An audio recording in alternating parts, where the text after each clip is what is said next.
Cedera nasi pilu menimpa seorang gadis berusia 17 tahun di Subulus Salam, Aceh. Ia menjadi korban aksi kebejatan pemerkosaan yang dilakukan oleh seorang pemuda berusia 27 tahun berinisial HM.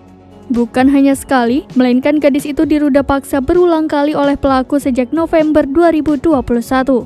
Pelaku merupakan warga Kecamatan Suromakmur, Kabupaten Aceh Singkil yang kesehariannya bekerja sebagai serabutan. Terakhir, pelaku nekat meruda paksa gadis tersebut di kamar mandi rumah abang kandung pelaku di Subulus Salam. Kejadian ini bermula saat pelaku berinisial HM pada November 2021 mengajak korban Bunga, bukan nama sebenarnya, ke rumah terdakwa yang terletak di Aceh Singkil untuk melihat anaknya.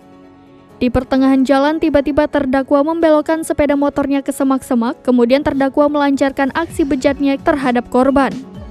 Kejadian kedua dan ketiga aksi bejat itu terjadi pada Desember 2021 di semak-semak sekitaran lokasi pertama.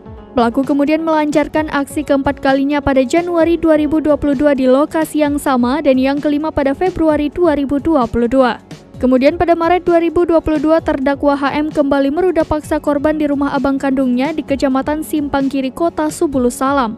Kala itu, korban diminta untuk datang menjenguk pelaku ke rumah abang kandungnya karena sedang sakit. Sesampainya di sana, korban memberikan makanan yang dibawanya. Kemudian HM menghampiri korban yang berada di dapur dan mengajaknya ke kamar mandi. Di kamar mandi itulah pelaku melancarkan aksi untuk ke-6 kalinya.